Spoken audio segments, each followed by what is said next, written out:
राधे राधे दोस्तों। Railway station का ये नज़ारा देखकर तो आप समझ ही गए होंगे कि हम निकले हैं अपनी यात्रा में। बैग पैक हो चुके हैं, मन में उत्साह है और दिल में बस एक ही नाम है, जय महाकाल। तो चलिए मेरे साथ महाकाल की इस पावन और दिव्य यात्रा पर। हर हर महादेव। बहुत ही अचानक हमारा प्लान बना था और इत्तेफाक ये था कि महाशिवरात्रि के दिन ही तय हुआ था दर्शन करना, ये जानते हुए भी कि बहुत ज़्यादा रश मिलने वाला है, बहुत भीड़ होने वाली उज्जैन नगरी में। हम निकल गए थे बाबा के बुलावे पर उनसे मिलने। रात को लेट नाइट हमने मुंबई से ट्रेन पकड़ी और ट्रेन में चढ़ने के साथ ही सब सो गए थे। सुबह जब आँख खुली तो बाहर का नज़ारा बहुत ही सुहावना था। ऐसा लग रहा था जैसे ट्रेन नहीं, पेड़ भी हमारे साथ दौड़ रहे हैं। मौसम बहुत अच्छा था, ना ज़्यादा गर्मी थी और ना ही ज़्यादा ठंडी थी। ट्रेन बस अपनी रफ्तार में दौड़ रही थी और देखते देखते लगभग सुबह 8:30 बजे हम पहुंच गए थे उज्जैन की महानगरी में। इसे मंदिरों का शहर कहते हैं।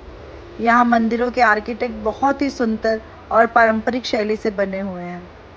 भक्ति और कला का बहुत ही अद्भुत संगम है उज्जैन। अब बारी थी हमें अपनी ट्रेन को बाय बोलने की। आप लोग मेरा लगेज देख के सोच रहे होंगे कहीं महीने भर की तो प्लानिंग नहीं है, बट ऐसा नहीं है। छोटे बड़े सामान जमा करते करते बहुत ज़्यादा लगेज हो जाता है कई बार।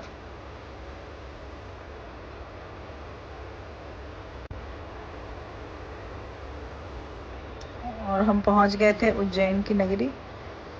जैसे ही मैं उज्जैन पहुंचती हूँ सबसे पहले मैं वहाँ की धरती को झुककर प्रणाम करती हूँ। वहाँ की पावन धरती की मिट्टी अपने माथे से लगाते हैं कि चलो बाबा की कृपा तो हुई, उन्होंने बुलाया तो दर्शन के लिए। और अगला टारगेट था अपना स्टे अरेंजमेंट, क्योंकि प्लान इतना ज़्यादा सडन हुआ था कि हमने कुछ भी बुकिंग नहीं की थी, तो वहाँ जाकर हमको बुकिंग भी करना था अपना रुकने का। और इसके बाद वहाँ पर एक भक्त निवास था, वहाँ पर हमने अपनी रुकने की व्यवस्था की। फ्रेश होके नहा धोकर हम पहुँच गए थे महाकाल मंदिर दर्शन के लिए। एज़ यूजुअल शिवरात्रि था तो एक्सपेक्टेड था बहुत ही ज़्यादा भीड़ मिलने वाली है, बट इस तरीके की व्यवस्था की गई थी कि सब कुछ मैनेजेबल था और लाइन अपनी रफ्तार से चल रही थी। लगभग 2.5 से 3 घंटा लग गया था दर्शन के लिए। और दर्शन भी इतना फटाफट होता है कि मतलब जितनी देर लाइन में रहो उसका मतलब हम लोग हार्डली 15 से 20 सेकेंड ही होंगे भगवान के सामने, फटाफट हटा देते हैं क्योंकि उनको आगे का रश भी क्लियर करना होता है। और ओम नमः शिवाय इस तरीके की बहुत सारी एलईडी स्क्रीन लगी रहती है हॉल में, इस हॉल के थ्रू हम जाते हैं दर्शन के लिए। तो इस तरीके से लाइन में भी रह के सभी भक्तगण हर हर महादेव के जयकारे लगाते हुए दर्शन करते हैं और आगे बढ़ते हैं। महाकालेश्वर ज्योतिर्लिंग 12 ज्योतिर्लिंगों में से एक पवित्र और शक्तिशाली ज्योतिर्लिंग है।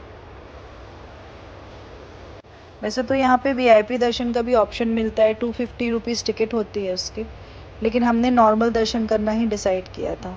और दर्शन के बाद हम आ गए थे शिप्रा नदी के किनारे बाकी के दर्शन करने के लिए, क्योंकि यहाँ पर छोटे बड़े बहुत सारे मंदिर होते हैं उज्जैन में, तो सबके हमने दर्शन किए। देखिए यहाँ पर शिवलिंग बना हुआ है ओपन में, जिसमें लोगों ने